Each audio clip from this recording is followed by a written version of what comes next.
আসসালামু আলাইকুম। মালয়েশিয়াতে জালান ফুড নামের একটি জায়গা থেকে 3 জন বাংলাদেশিকে গ্রেপ্তার করা হয়েছে। 3 জন বাংলাদেশির কাছে জাল পাসপোর্ট পাওয়া গেছে। কথা কি বুঝতে পেরেছেন? এখন এই যে জাল পাসপোর্ট পাওয়া গেছে, জাল পাসপোর্টগুলো কোত্থেকে আসছে? 3 জন বাংলাদেশির কাছে এতগুলো জাল পাসপোর্ট। আমরা অনেকেই দেখা গেছে কি জহুর বারুতে থাকি, আমরা অনেকেই দেখা গেছে কি ফেনাঙে থাকি, আমরা অনেকে দেখা গেছে কি এখানে থাকি সেখানে থাকি। তখন আমরা কি করি অনেক ক্ষেত্রে, আমরা তো মানে এত দূর থেকে আসতে পারবো না। মানে মালয়েশিয়া কুয়ালালামপুরে এসে আমরা পাসপোর্ট জমা দিতে মানে কাগজপত্র জমা দিতে পারবো না, পাসপোর্ট করতে পারবো না, আমাদের অনেকের চিন্তাভাবনা এটা থাকে। তখন আমরা কি করি, অনেকের কাছে টাকা পয়সা জমা দিই, আমাকে একটা পাসপোর্ট করে দেন খুব সহজভাবে। তারা কি করে, ওই টাকা পয়সাগুলো মেরে খেয়ে আপনাকে অনেক ক্ষেত্রে জাল পাসপোর্ট করে দেয়। এই জাল পাসপোর্ট দিয়ে আপনি ভিসা লাগাতেও পারবেন না, কিছুই করতে পারবেন না, শুধুমাত্র আপনাকে বোঝানোর জন্য এই কাজগুলো করে থাকে। এখন ওই 3 জনকে যখন মানে ভাড়া করে ডলা দিছে, নিয়ে ডলা দেওয়ার পরে কি করছে, তার মানে স্বীকার করছে আমাদের আরও একটা চক্র আছে। তখন ওইখানে গিয়া মানে মালয়েশিয়ান ইমিগ্রেশন ওখানে পাইছে যে দেখা গেছে কি একজন বাংলাদেশিকে পাইছে আর একজন পাকিস্তানিকে পাইছে। ওখানে আবার কিছু জাল ভিসা পাওয়া গেছে, মানে যে লোকটা আপনাকে জাল পাসপোর্ট করে দিচ্ছে সেই লোকটা আবার আপনাকে জাল ভিসাও করে দিচ্ছে। আপনি কি কথাগুলো কি বুঝতে পেরেছেন?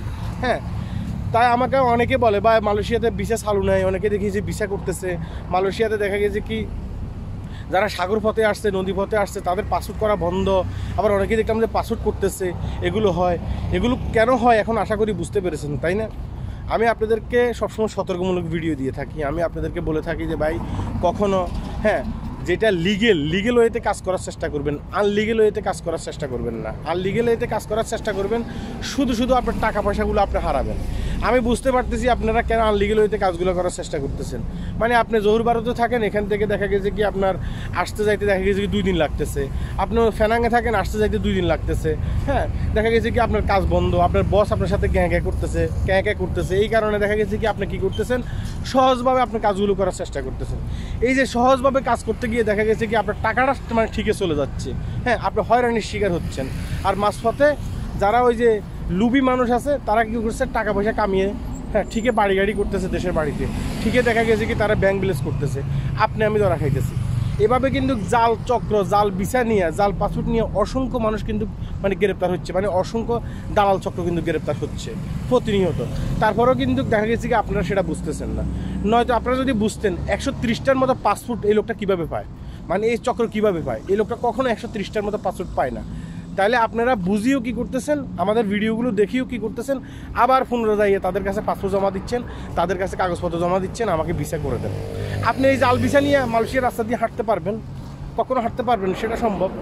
আপনাকে মালয়েশিয়ান পুলিশ যখন জিজ্ঞাসা করবে, দেখি জাল পাসপোর্ট ভিসাটা দেখছে, হয়তো বা কারোর কাছে চেক করার মেশিন নেই, সে সাইডে দিচ্ছে আপনাকে, আপনি ভাবছেন যে না তাহলে তো আমি মালয়েশিয়াতে চলতে পারবো। এখন সামনে গিয়ে দেখবেন যে আরেক পার্টি আছে, তারাও মানে জাল পাসপোর্ট, জাল ভিসা চেক করে মালয়েশিয়ান ইমিগ্রেশন। সেখানে তাদের কাছে মেশিন আছে, মেশিন থাকা অবস্থায় দেখা গেছে চেক করা অবস্থায় দেখা গেছে কি ধরা পড়ছে এটা জাল পাসপোর্ট, জাল ভিসা। আপনাকে তো ধরবে, আপনি অবৈধ থাকার কারণে আপনি তো জেল খাটবেন।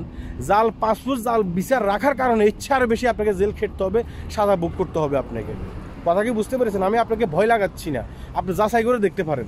তাই জাল ভিসা, জাল পাসপোর্ট এগুলো কখনো করবেন না।